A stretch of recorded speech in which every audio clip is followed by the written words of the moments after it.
let's have a ball. Next, membahas mengenai trayek pH dan penggunaan indikator. Sudah tahukah kalian apa itu trayek pH? Jadi, trayek pH adalah rentang pH di mana suatu indikator berubah warna. Misalnya, indikator metil merah punya trayek pH 4,4 sampai 6,2. Artinya, di bawah pH 4,4 itu menjadi warna merah. Sedangkan di atas pH 6,2 warnanya menjadi kuning, dan di antara 4,4 sampai 6,2 itu warnanya berubah-ubah, jadi seperti transisi dari merah ke kuning. Jadi, trayek pH itu penting untuk tahu indikator cocok buat kondisi asam, netral, atau basa. Penggunaan indikator dalam trayek pH merujuk pada pemanfaatan zat warna tertentu yang dapat berubah warna sesuai dengan tingkat keasaman atau kebasaan larutan dalam rentang pH tertentu, disebut trayek pH. Indikator ini digunakan untuk memperkirakan nilai pH larutan secara visual. Nah, penggunaan indikator pH ada 3. Yang pertama, menentukan sifat larutan, asam, basa, atau netral. Yang kedua, menentukan titik akhir titrasi dalam praktikum kimia. Dan yang ketiga yaitu mengetes pH suatu zat kalau kita nggak punya pH meter. Di sini ada indikator alami. Contohnya yang pertama ada kol ungu, kunyit, bunga sepatu, kulit buah naga, dan bit merah.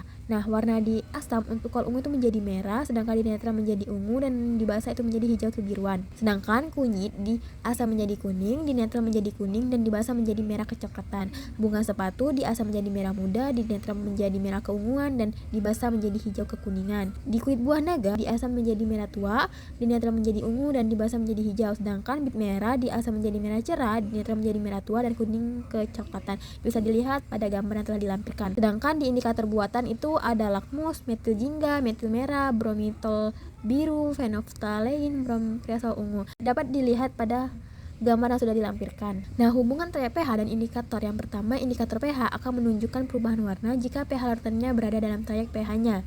Yang kedua, trayek pH adalah batas bawah dan atas pH di mana indikator berubah warna secara bertahap. Yang ketiga, jika pH larutan di bawah trayek, warna indikator menunjukkan sifat asam. Di dalam trayek menunjukkan perubahan secara bertahap, sedangkan di atas trayek menunjukkan sifat basa. Contoh perubahan warna berdasarkan trayek pH. Yang pertama, metil jingga. Itu trayek pH sekitar 3,1 sampai 4,4. Dan di fenoftalein itu trayek pH-nya sekitar 8,2 sampai 10. Contoh soal, seorang mahasiswa melakukan titrasi asam klorida HCl dengan natrium hidroksida NaOH. Dia menggunakan indikator fenoftalein yang memiliki trayek pH antara 8,2 sampai 10. Ketika titrasi mencapai titik akhir, pH larutan hasil titrasi adalah 9. Tentukan warna yang terlihat pada indikator fenoftalein ketika titrasi mencapai titik akhir.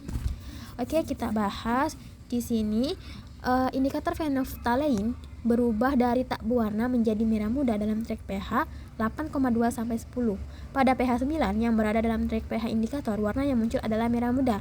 Analisisnya, fenoftalein ini berfungsi sebagai indikator karena perubahan warnanya yang jelas pada pH sekitar 8,2 sampai 10.